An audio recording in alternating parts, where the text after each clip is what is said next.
So talking about WES and CNV, this takes me directly to our first speaker, Ben Liesfeld from Limbus Medical Technologies. Increasing the diagnostic yield with confidence, validated CNV analysis from WES. To introduce to you, Ben, he did his PhD in physics. From 2008 to 13, he worked in a startup for ophthalmological medical devices. 2013 to 14, he was working in a clinical laboratory for genetic diagnostics. This is also where he learned about the huge potential and also challenges regarding NGS data analysis. Since 2014, he's the co-founder and managing director of Limbus Medical Technologies. So Ben, I'm handing over to you. Thank you, Yvonne, for the kind introduction. And so my part in when offering you the CNV analysis.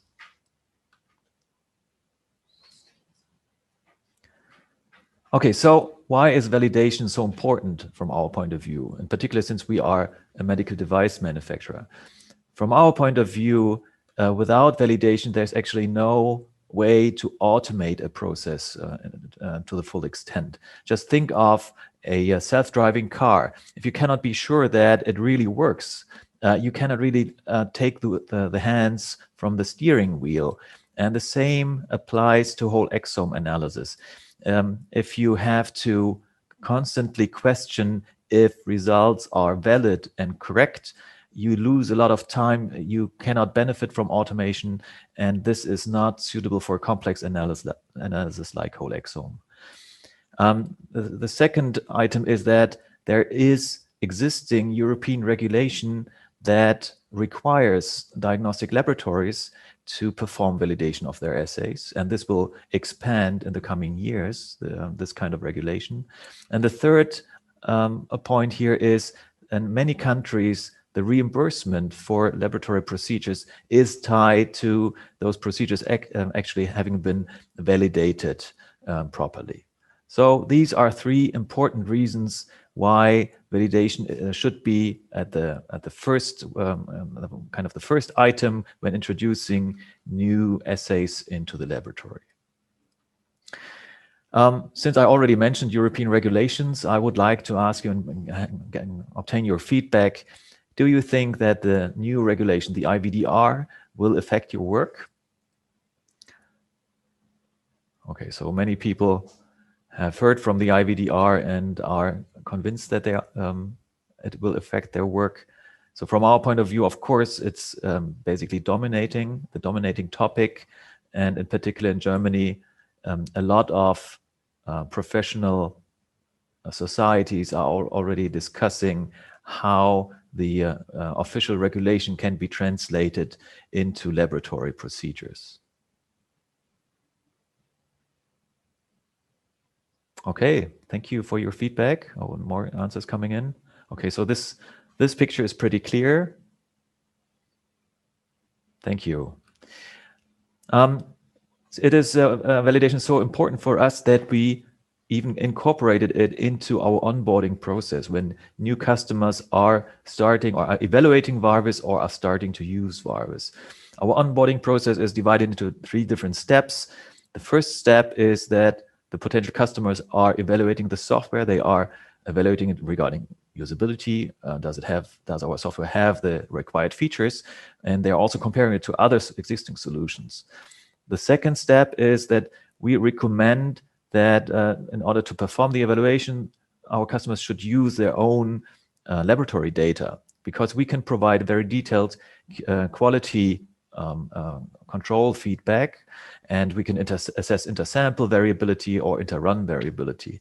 And by having this information, we can pretty much predict the performance of your assay in any validation process. And the third step then is actually performing the validation, either based on your own historic samples or based on our protocols. The result will be the same. You will receive a complete validation report from us, and that means that before you even start performing routine diagnostics, you're all set. You have the complete documentation that this test platform has been validated. I'd like to explain a little bit more detail how the validation of the SNV analysis differs from the CNV analysis. If you think of validating the small variant calling, there are a number of reference materials available, both from research institutions and from commercial companies. Those reference materials typically have been characterized using a multitude of different methods. If you just think of the Genome in a Bottle project. And this in turn means if you're comparing a single method like NGS with this multitude of methods that the reference material has been characterized with, you cannot expect to achieve 100% sensitivity, for example. So most guidelines, most international guidelines recommend to achieve a level of sensitivity between 95 and 98%. This looks quite different for the CNV analysis. There is no official or established reference material available to perform CNV validation. And you're typically looking at a specific reference method that you would like to replace in the laboratory. This could be array diagnostics or this could be MLPA. And either one of those you need to or you want to replace using NGS. Therefore, your target is always to demonstrate that you achieve the same sensitivity, 100% sensitivity compared to the reference method. This is crucial. If you're not achieving 100% sensitivity, you cannot really replace the reference method. Here is a description of a validation project that we performed for one of our customers. This customer sequenced 40 different whole exome samples, 34 of which contained deletions, 6 of which contained duplications.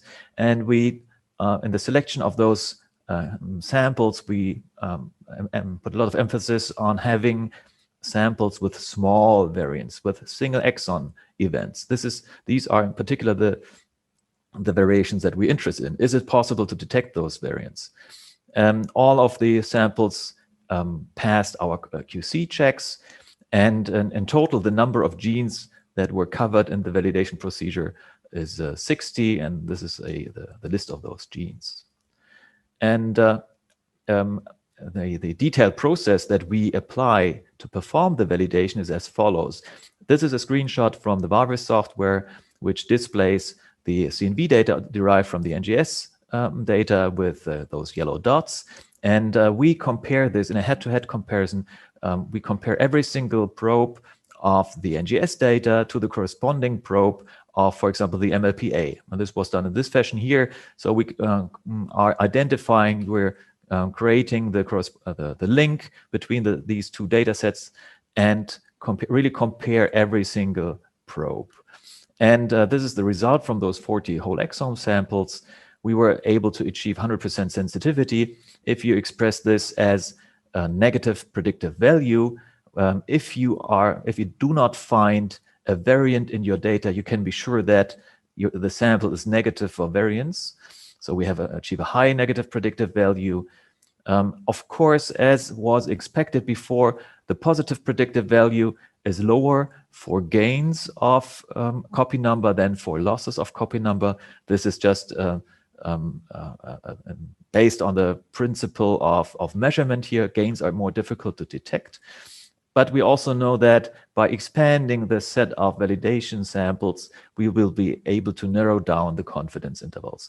But as from the data that we have, we are confident that we continue to achieve 100% sensitivity, and this is what is important for the routine diagnostic process. This is what the process now looks like with what our customers are doing. All of their samples are undergoing the CNV analysis. We have a more stringent quality control for the CNV analysis. So something between 3 to 5% of samples do not meet those quality criteria, and you may find copy number variations in up to 5% of your samples, depending on the patient population that you're looking at. But the important thing is in those 92% where you do not find any of those, this is clearly a negative report and you do not need any additional assay to confirm this. I'd like to give you an example how a validated CNV assay can enable you to solve complex cases by simply using a single assay. This is kind of the greatest benefit of whole exome diagnostics. This example was provided to us by one of our customers, Halenur Javos-Kienle from Synlab in Mannheim in Germany. They received a request for a patient for a child with a rather complex phenotype, global developmental delay, ataxia, axonal abnormality in the EMG. So this broad phenotype did not allow to create a virtual panel of genes that the analysis could be focused on. So they decided to perform as an initial diagnostic test whole exome analysis of the entire trio, the child, the mother, and the father. And it came up very early in the data review, again here a screenshot from our software, that the child inherited a large deletion from the mother, and this deletion covers or affects several genes, and but all these genes are related to autosomal recessive inheritance patterns. And then therefore they were looking further and identified a small variant, a pathogenic variant in the SACS gene, which was inherited by the father, and which could explain the phenotype as in a compound heterozygous constellation. Now they were thinking about how can we confirm this compound heterozygous diagnosis? And this is a question that I'd like to put to you to answer. How would you now proceed? You have this trio data and you would like to confirm the diagnosis. Would you be using array diagnostics, for example, apply an additional assay to the index, or would you perform additional whole exome sequencing? Important information here, when they went back to the referring physician, they learned that there's another affected sibling. And so this may be an important information regarding the proceeding of the diagnostics. So there's another family member with a similar phenotype. How would you decide? How would you go proceed with this with the diagnosis here? Okay, so the vast majority would use an additional assay, an independent method to confirm the copy number variation, but increasing number of respondents would use the whole exome sequencing on additional family members. And this is actually what they decided to do. They decided to look at the entire quadro of family members. They requested a sample of the similarly affected brother, and as it turns out, the brother carries the same copy number variation inherited from the mother, and it was quickly to identify that he has also the same small variant inherited from the father. And this is a very nice and very quick example how the combined analysis of the whole exome data of CNV and small variants allows you to confirm such a complex compound heterozygosity and create a very clear and confirmed diagnosis of such an autosomal recessive disease.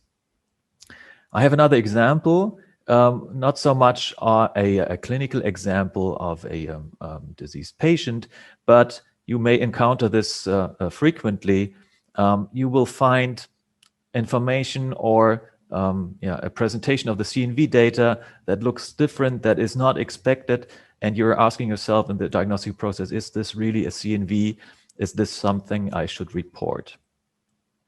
So one of our customers presented to us this piece of data from one of the clinical exomes that they were analyzing. They saw duplications, strange duplications in the MFF gene. The software told them this is reliable information, but it didn't make sense. It's several exons were duplicated, but it wasn't that there are contiguous duplications. Some of those exons did not weren't neighbors across the genome. So again, a question I would like to present to you: if you would encounter such a result in the CNV analysis where it exhibits several non-contiguous duplications, how would you deal with this finding? Would you simply order a repeat of the analysis? Would you perform MLPA or another method to confirm with the finding in this gene, if it's available at all? Would you use something even more expensive like array diagnostics? Or would you simply say, well, this I don't think this can be reliably analyzed. I have to exclude this from my report. What would you say? Okay, many of you would repeat the analysis. But still, the software says it's a reliable result, right? So the entire genomic region looks good, and the software says that there are duplications.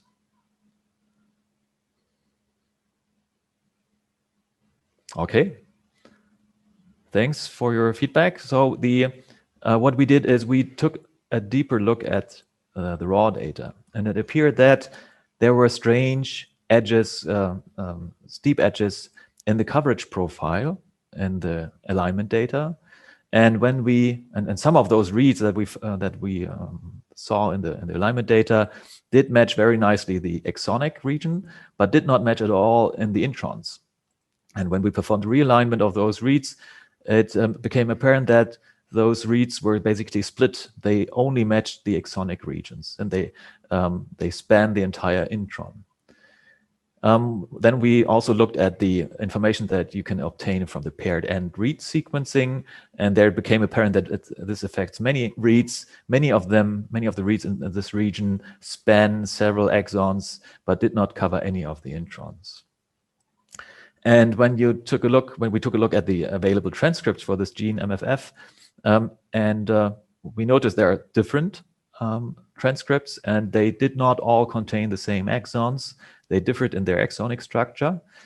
And we went back to our textbooks basically and did some research about the origin of pseudogenes. And we remembered that there are basically two general types of pseudogenes. The vast majority of pseudogenes is what you probably already all know, the unprocessed pseudogenes, which are basically almost complete copies of functional genes. And the other kind of pseudogene is called processed pseudogenes, which are introduced into the DNA by the mechanism of retrotransposition of mRNA back into the genome. And this matches nicely with what we saw in the transcript structure, because exactly those three exons that were exhibited the wild type in the middle of the gene are those exons that are not part of probably that transcript that was expressed when this retrotransposition happened. So you may think, well, this is an extraordinary finding. This is so rare. I've never seen this before. But well, we think maybe CNV analysis has not been around, at least not on this level of detail across the entire exome. If you had to guess, what would you think? How often do you think novel processed pseudogenes occur in the general population? Would you think it is extremely rare? It's below 1 in 10,000.